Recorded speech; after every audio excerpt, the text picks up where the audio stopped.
हमारे एरिया में हमारे घर के सामने हमने दिए वगैरह जला के इसको मना रहे हैं। ये मनाने का हमारा जो मकसद है वो सिर्फ इतना ही है कि इससे हम ये बता सके कि आज के दिन ही हमें पूर्ण रूप से, अगर मैं कहूँ, इंसान होने की जो अधिकार मिला वो हमें आज के दिन के बाद ही मिला। इससे पहले हमको हमको क्या, मैं अपनी महिला होने के नाते अगर महिला वर्ग की ही बात करूं तो महिला को, चाहे वो किसी भी वर्ग की थी, पहले पढ़ने लिखने का अधिकार नहीं था। या फिर मैं यूं कहूं कि अगर वो किसी कंपनी में या किसी जगह पर कार्यरत है तो उसका जो वेतन दिया जाता था उसमें भी भेदभाव रखा जाता था कि महिलाओं को कम वेतन और पुरुषों को ज्यादा वेतन दिया जाता था। इस चीज को भी खत्म किया बाबा साहेब ने आर्टिकल के रूप में देकर। साथ ही साथ ऐसे बहुत से अधिकार हैं जो संविधान के अंतर्गत लिखे गए हैं। उनमें से मैं कुछ अगर मैं आपको बताना चाहूँ।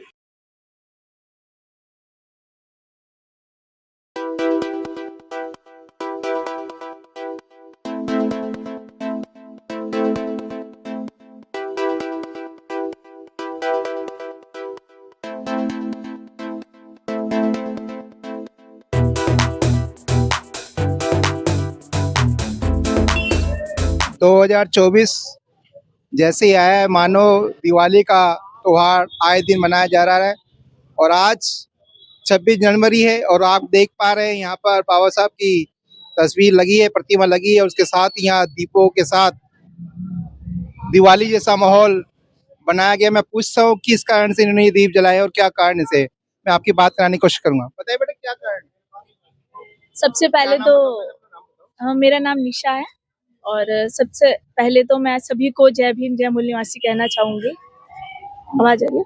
जय भीम जय मूल निवासी कहना चाहूंगी और आज के इस महत्वपूर्ण दिन की शुभकामनाएं मैं सबको देना चाहूंगी, 26 जनवरी, क्योंकि आज के दिन हमारे देश का संविधान पूर्ण रूप से लागू हुआ था, जिसे पूर्ण रूप से लिखित 26 नवंबर नवंबर ही था ना, 26 नवंबर को पूर्ण रूप से उसको लिखित कर दिया था। लिखित तो हो गया था, लिखित तो हो गया था, लेकिन उसको 2 महीने तक इस पे जो काम चला था कि बहुत सारी इस पे डिस्कशन हुई थी कि हमारा संविधान में बहुत सारी बातों पे जो जवाब देना पड़ा था बाबा साहेब को। इस सारी प्रक्रिया को चलते हुए 26 जनवरी को ये दिन आया, जिस दिन पूर्ण रूप से सबने इसको स्वीकार किया कि हाँ, कि हमारा जो संविधान है ये सबकी समानता पे आधारित है। इसमें सभी को हक और अधिकार दिए जाते हैं। पूर्ण रूप से इसको इसलिए लागू किया गया और इसी पर्व को हमने आगे ये सेलिब्रेट करने के लिए यहाँ दिए जलाए हैं। मेन रूप से हम इसको, जो मैं अपनी तरफ से मानती हूँ, इसलिए मानती हूँ, संविधान आज के दिन पूर्ण रूप से लागू हुआ था। इससे पहले जो जो स्थिति थी हमारे देश की वो ऐसी थी कि कई वर्ग में हमारा समाज बटा हुआ था। कुछ लोगों को कुछ अधिकार थे और कुछ लोगों को अधिकार नहीं थे। तो ये जो अधिकार, जो ये पार्शियलिटी वगैरह चल रही थी, कुछ हमारे जैसे कि देखा जाता है सभी लोग बराबर हैं, लेकिन फिर भी समाज के कुछ वर्ग के लोगों ने अपने आप को सुपीरियर रख के कुछ को इंफीरियर बताया, जो कि ऐसा नहीं होना चाहिए। इस चीज को खत्म करने के का जो जो रास्ता हमको बाबा साहेब ने दिया, इस संविधान को लिखित रूप से लिखकर, इस चीज का हम सम्मान करते हुए, मैं इस चीज को क्या कहते हैं, व्यक्त नहीं कर सकती कि ये दिन हमारे लिए कितना महत्वपूर्ण है। जिसको मैं दिया जला के, ये आप देख सकते हैं कि हमारे एरिया में हमारे घर के सामने हमने दिए वगैरह जला के इसको मना रहे हैं। ये मनाने का हमारा जो मकसद है वो सिर्फ इतना ही है कि इससे हम ये बता सके कि आज के दिन ही हमें पूर्ण रूप से, अगर मैं कहूँ, इंसान होने की जो अधिकार मिला वो हमें आज के दिन के बाद ही मिला। इससे पहले हमको हमको क्या, मैं अपनी महिला होने के नाते अगर महिला वर्ग की ही बात करूं तो महिला को, चाहे वो किसी भी वर्ग की थी, पहले पढ़ने लिखने का अधिकार नहीं था। या फिर मैं यूं कहूं कि अगर वो किसी कंपनी में या किसी जगह पर कार्यरत है तो उसका जो वेतन दिया जाता था उसमें भी भेदभाव रखा जाता था कि महिलाओं को कम वेतन और पुरुषों को ज्यादा वेतन दिया जाता था। इस चीज को भी खत्म किया बाबा साहेब ने आर्टिकल के रूप में देकर। साथ ही साथ ऐसे बहुत से अधिकार हैं जो संविधान के अंतर्गत लिखे गए हैं। उनमें से मैं कुछ अगर मैं आपको बताना चाहूँ तो एक अधिकार ये भी है जैसे कि मैटरनिटी लीव, जैसे गर्भावस्था के समय पे महिलाओं को 6 महीने की छुट्टी दी जाती है सरकारी तौर पे कि वो घर में अपनी रेस्ट कर सकती है। और ऐसे स्कॉलरशिप की पढ़ाई के लिए भी बहुत सारी फैसिलिटीज दी जाती है जो महिलाओं को उच्च शिक्षा प्राप्त करने के लिए ज़रूरी होती है, जो सरकार द्वारा दी जाती है।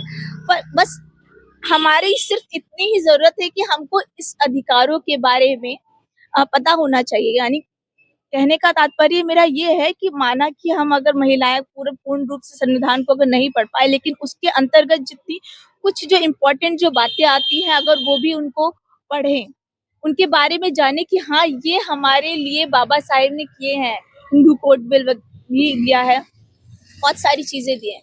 तो मैं यही कहना चाहूंगी कि सभी को 26 जनवरी की बहुत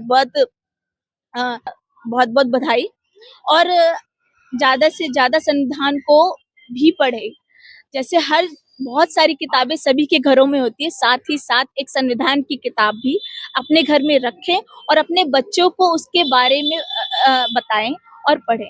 क्योंकि अगर किसी व्यक्ति का विकास होगा तो अपने हक अधिकार संविधान के बारे में जानकर, आपको किसी भी जानकारी की जरूरत है वो सिर्फ आपको संविधान पढ़कर ही मिलेगी। गणतंत्र दिवस को आज 75 साल हो गए, लेकिन महिलाओं को सम्मान आज भी नहीं मिला, क्या कारण है उसका? कारण ऐसा नहीं है जानकारी पहुंच नहीं पाती, इनके क्या क्या अधिकार है सर। मैं तो इतना ही बोलना चाहूंगी कि गणतंत्र दिवस के 75 साल बाद भी अगर ऐसा नहीं है कि जानकारी पूर्ण रूप से नहीं पूछ पाई, और जो पूछ नहीं पाई है तो उसमें जो साथ है, उसमें जो हाथ है वो पुरुष वर्ग का है। क्योंकि वो बाहर तो बोलते हैं कि हाँ महिलाओं को अधिकार मिलने चाहिए, लेकिन वो अपने जो घर के अंदर जो है, घर के अंदर जो है जो क्या कहते हैं, जो स्थिति बनी हुई है वो उनकी मेंटालिटी यही बनी हुई है कि महिलाओं को नहीं निकलना चाहिए।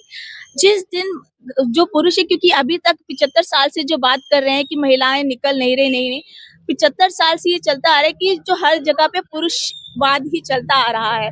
लेकिन उसको खत्म करने के लिए जो इतने दिनों से दबी पड़ी हैं, उनको निकालने के लिए थोड़ा बहुत जो घर से इनिशिएट करना ही पड़ेगा। जो पुरुष बाहर महिलाओं की बात करते हैं कि उनको निकलना चाहिए, तो पहले उनको अपने घर की महिलाओं को निकालना पड़ेगा। अगर वो पहले अपने घर की महिलाओं को नहीं निकालेंगे तो इससे काम नहीं बनेगा। आज के दिन संदेश देना चाहेंगे महिलाओं को,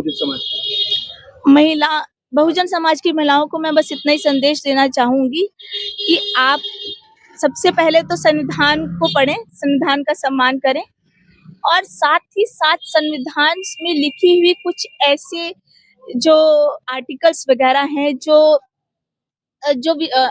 बेनिफिट्स दिए हुए हैं, वो बेनिफिट्स के बारे में उतना जान लें ताकि उससे आपके ही ग्रोथ के बारे में पता चलेगा। तो यानी लास्ट में बस मैं ये कहूंगी कि महिलाओं को संविधान पढ़ना जरूरी है।